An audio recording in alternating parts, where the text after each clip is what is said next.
माँ बाप की दुआएं एक किसान था जो बहुत मेहनती था। वो अपने खेतों में पूरे जी जान से काम करता था। उसे अपनी मेहनत का फल भी मिलता था। हर बार उसकी फसल दूसरे किसानों से बेहतर होती थी। किसान के 3 पुत्र थे, लेकिन किसान ने कभी भी अपने पुत्रों से खेत का काम नहीं करवाया था। किसान चाहता था कि मेरे लड़के पार लिखकर कामयाब इंसान बने। किसान के बड़े लड़के ने कुछ दिन स्कूल जाने के बाद स्कूल जाना बंद कर दिया, क्योंकि उसका मन पढ़ाई में नहीं लग रहा था। पिताजी के बहुत समझाने के बाद भी बड़ा लड़का स्कूल नहीं गया और पिताजी के साथ खेतों में काम करवाने लगा। किसान के दोनों छोटे लड़के पढ़ने में होशियार थे।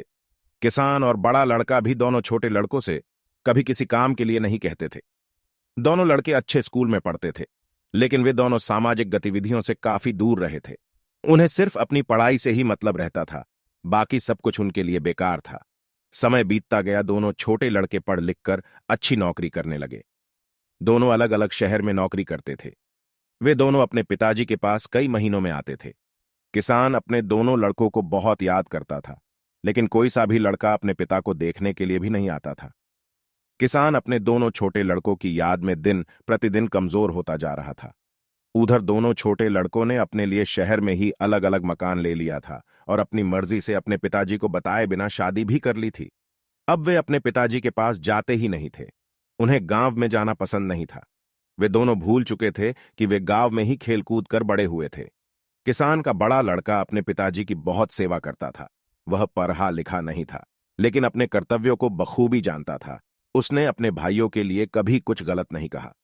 कुछ दिनों के बाद किसान की मृत्यु हो जाती है, लेकिन मृत्यु से पहले वह अपने पुत्रों के लिए एक वसीयत के नाम पर 3 पत्र छोड़ जाता है। कहता था कि ये पत्र तीनों लड़कों के एक साथ दिए जाए। यह खबर किसान के दोनों छोटे लड़कों तक भी पहुंच गई। अब दोनों लड़के अपने पिता की संपत्ति के लिए गांव में आ जाते हैं और अपने पत्र लेने की मांग करते हैं। उनके पत्र भी उनके बड़े भाई के पास सुरक्षित रखे थे। वे दोनों अपने बड़े भाई के पास अपने पत्र लेने जाते हैं, जिन्हें वह पत्र दे देता है। अब दोनों ये जानने के लिए कि पिताजी उनके लिए क्या देकर गए हैं, पत्र को खोलते हैं। पत्र खोलते ही जो उसमें लिखा था, उसे देखकर दोनों छोटे लड़के बड़े शर्मिंदा होते हैं। अपने किए पर रोने लगते हैं।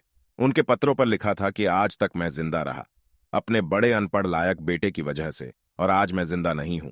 वो अपने दोनों पढ़े लिखे नालायक बेटों की वजह से मेरी आधी संपत्ति मेरे बड़े बेटे को दी जाए और आधी संपत्ति अनाथ बच्चों के लिए दे दी जाए। ये कहानी हमें बहुत कुछ सिखाती है। आजकल की व्यस्त जिंदगी में हम पैसों के लिए अपने माता पिता को अकेला छोड़ देते हैं, जबकि हमें अपने बुजुर्गों की अच्छी तरह से देखभाल करनी चाहिए। ऐसी ही प्रेरणादायक कहानियां सुनने के लिए सब्सक्राइब कीजिए मेरा चैनल गोल्डन वॉइस ऑफिशियल।